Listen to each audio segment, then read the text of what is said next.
What's up, guys? Welcome back to the channel. Today I'm going to be talking about these 5 horrible gaming mice. Actually, I shouldn't say that. Some of them are horrible and some are much less horrible than others. However, they are all in the price range of less than $10 on Amazon as of now. I'm checking out 5 gaming mice under $10 each, and I'm going to see which ones are shit and which ones are actually worth buying, perhaps. Now, first off, why would you even buy a $10 gaming mouse? Well, for one, let's say you're just on an extremely tight budget. That might be the only option you have. Or maybe it's not necessarily for you, but a gift for a loved one, a spouse, child, friend, who is kind of into gaming, but not really enough to warrant buying like a $50 gaming mouse, for example. That could be a possibility. Or maybe you're just looking for a reliable backup. Well, I don't want to say reliable, but maybe you're just looking for a backup mouse in case your daily driver, shit hits the fan or whatever, and you just need a backup right away. Then maybe you'll look into something like this. By the way, these are all the top-rated,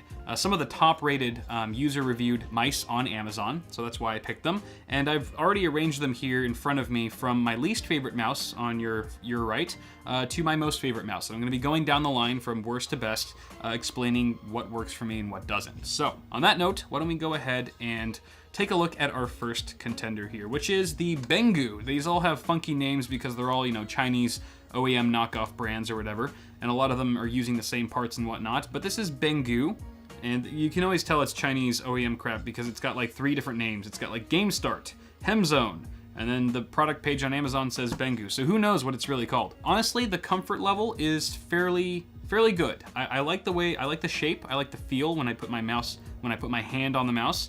I am a claw grip user, so bear that in mind. That's the perspective I'm looking at all of these reviews as. Yeah, the comfort level is actually pretty good. It's fairly comfortable for my hand and the way I use mice. However, it is fairly lightweight. It's actually the lightest mouse, I believe, in our lineup here, and I prefer a bit of heft to my gaming mice, and this is just far too light for that, so I would have to dock it some points there. Also, I forgot to mention this, that all of these mice are using optical sensors, and all of them are horrible. That's just nature of the beast. It comes with the territory that if you buy a $10 gaming mouse, you're gonna get a pretty lousy sensor.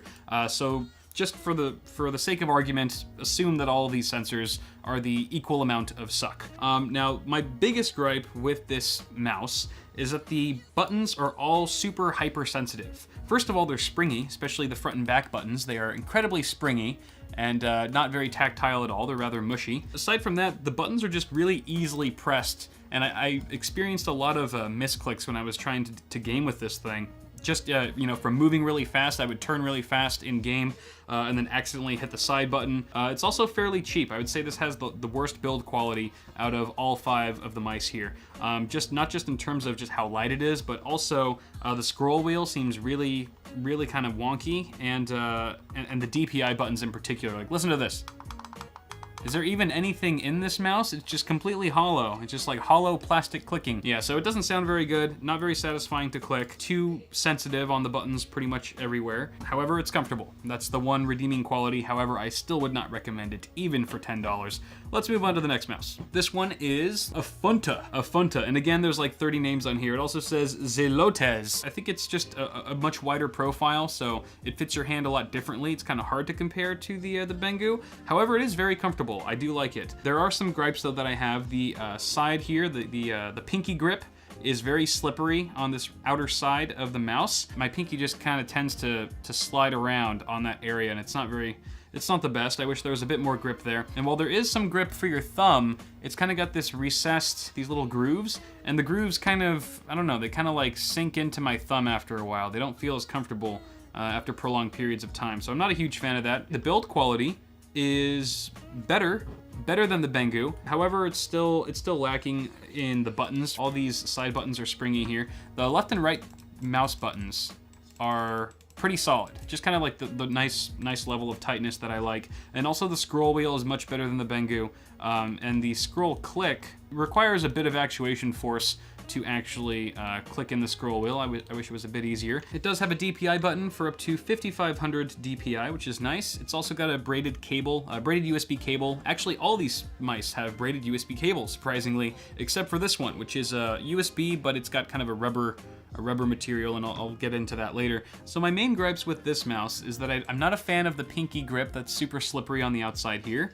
And the side buttons and this front button here are very springy and do not feel very good when clicking. However, they are very well placed. I will say that. So this next one is the Zotac or Zotac. I don't know. It's not Zotac. That's not what I said. But okay, we've got some LEDs here that are kind of just cycling through different colors. I don't believe you can change any of them. Just like the Bengu, I didn't mention that. It also has a bunch of funky colors, 7 I believe, that just cycles through. The side grips here, this side grip on the outside is much better than the Afunta, which is a little bit more like kind of a rubberized material. And the inside thumb grip is also nice to rest your thumb on. However, it does feature those same grooves that we saw on the Afunta, which I'm not a fan of again.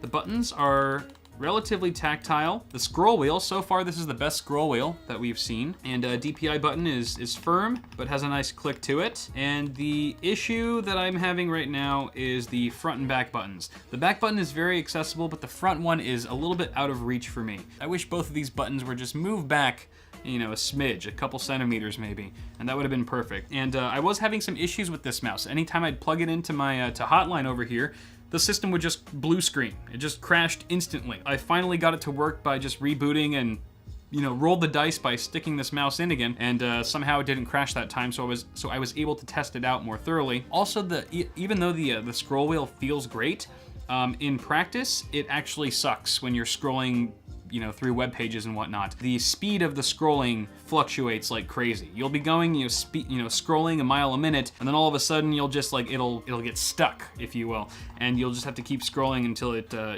evens out again. So that wasn't really good. This is the only mouse that had an issue with the scroll wheel like that. Next up, we've got the Sodi, and actually on the top of the mouse here it says James Donkey.